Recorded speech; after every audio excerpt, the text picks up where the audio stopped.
A number of years ago, not too many, maybe, under 10, my cousin called me from North Carolina to tell me that his father had died the night before.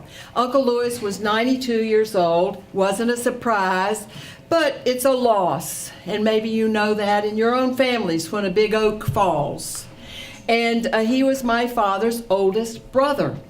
So the purpose of Sam's call was to ask me to come to Charlotte to read at his Mass. I wouldn't have missed it. And so the next morning, it was a quick notice thing, the next morning my husband Jim and I were up very early in the dark to hit the highway headed for North Carolina to try to hit the traffic and to get there early enough to do some things. Well, we had gotten to the first rest stop, and Jim said, "You know, I'm still sleepy. How about you driving?" Well, I like to drive. I was willing. So we changed, and I took over the wheel, and he went sound asleep. Rip Van Winkle at work. And he slept on for about an hour and a half, and then he woke up, and I hadn't minded, really, because I had a book on tape, and I, like to amuse myself that way. So he woke up, "Hello, Rip. Glad to have you back." And, we started talking, and a few minutes later, he turned around for some reason and looked in the back of the van, and he said, "Oh my God." And I almost swerved off the road. "What's this? Oh my God. I don't have my clothes." And I said, "What do you mean you don't have your..." I said, "Don't worry about it. They're 2 suitcases. I saw them." "You're not listening. I don't have my clothes. My hanging bag is not back there." Oh dear. And so I said, "Don't worry about it. We'll get something for you when we get there." And as soon as I said that, I knew how ridiculous and impossible that was. So I said it again. "We'll get something for you when we get there." He said, "Well, I'll tell you one thing. I'm not going looking like this." I looked over. He had on khaki breakaway pants and a khaki shirt, and I thought, "No, I don't think you will." But we didn't say anything about it. Now, you see, you have to understand. My husband is not an off-the-rack kind of a guy. Never was.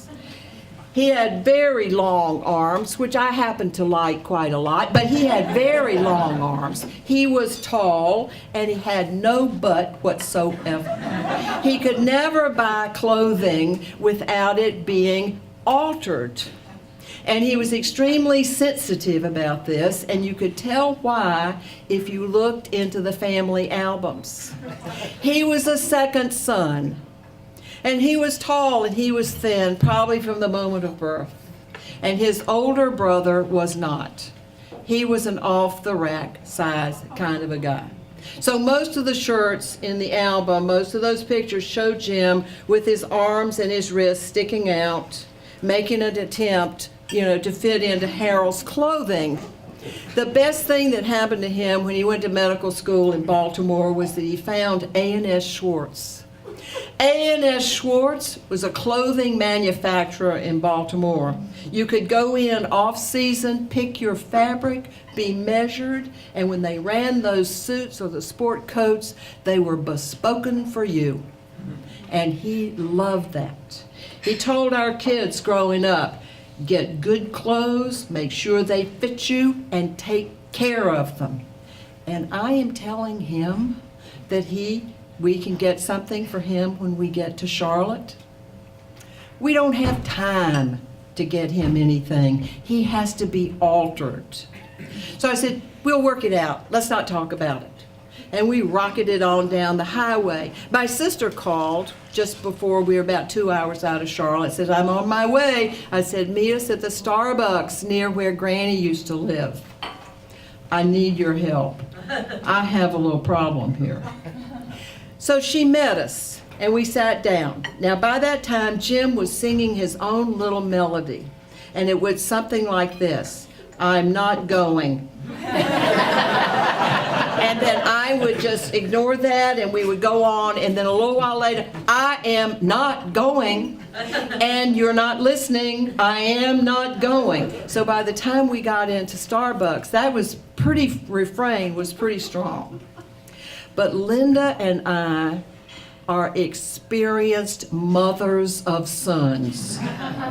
And we sat down at the table, and while he's saying, I am not going, we were talking about him as though he were a medical case. That where we could go and what we could get that wouldn't require chino pants and a coat sweater, that'll be fine. So we headed off for the Charlottetown Mall.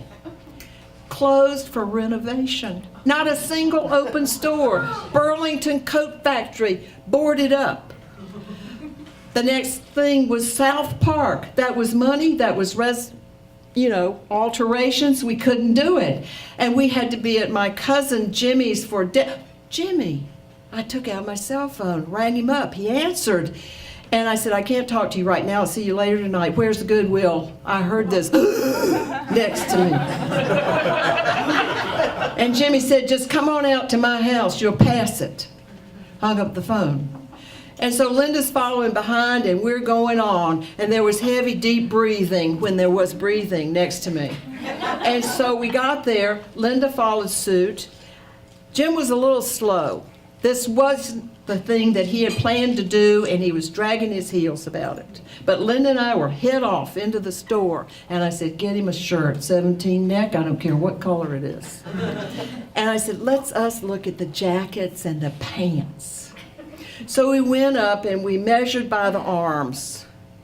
Those were long arms, kids. Long, long, long. And so we found him here. We found him here, and finally we found one, the longest one, that would just show about an inch of his wrist.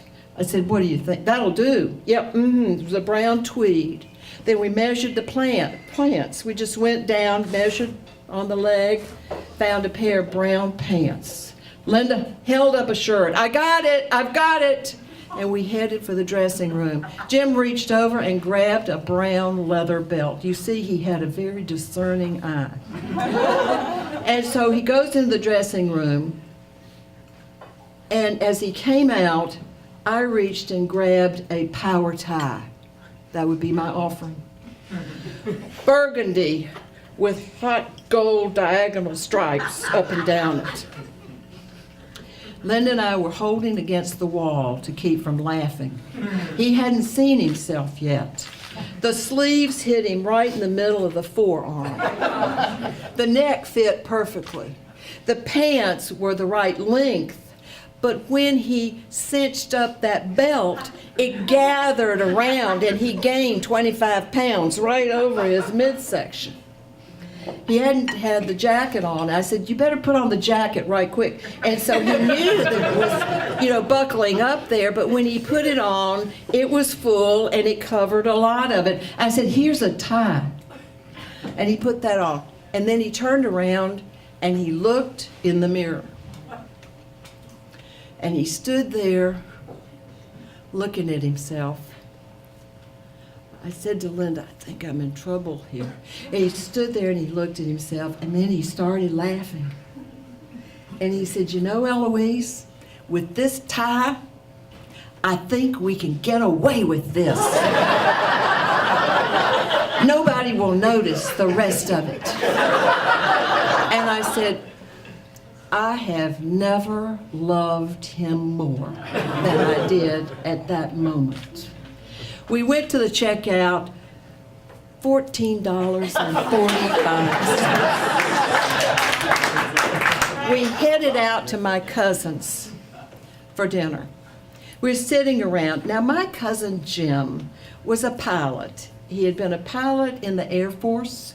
After he got out of the Air Force, flying fighters and that sort of stuff, he flew those big planes over the ocean at night. You may have flown with him on Pan Am or Delta. Now he wasn't flying anymore.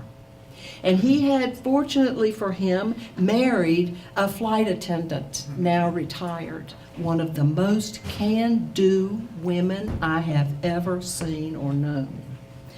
we were talking about family and stuff, and of course we bragged about Jim and what a good sport he was during dinner.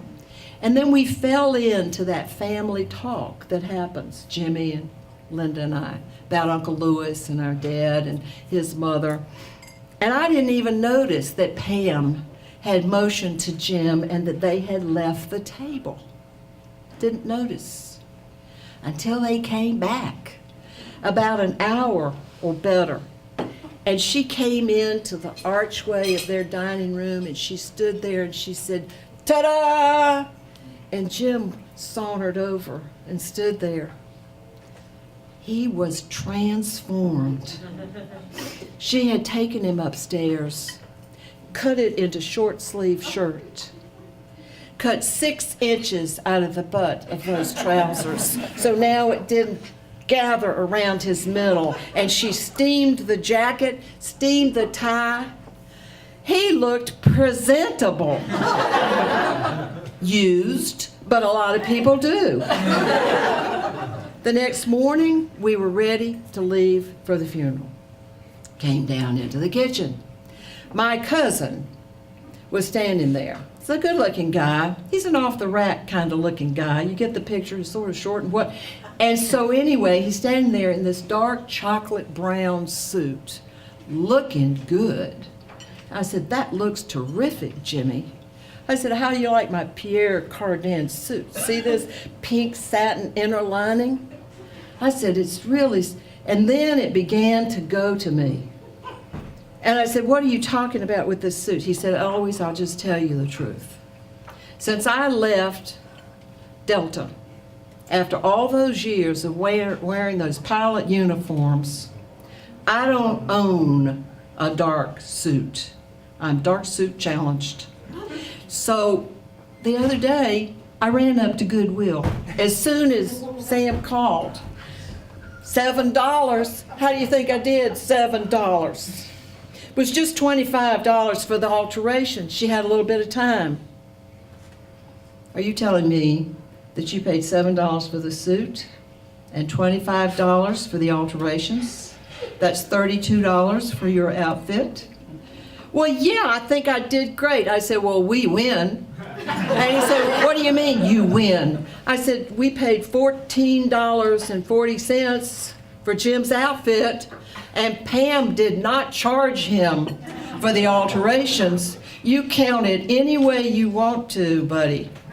We win."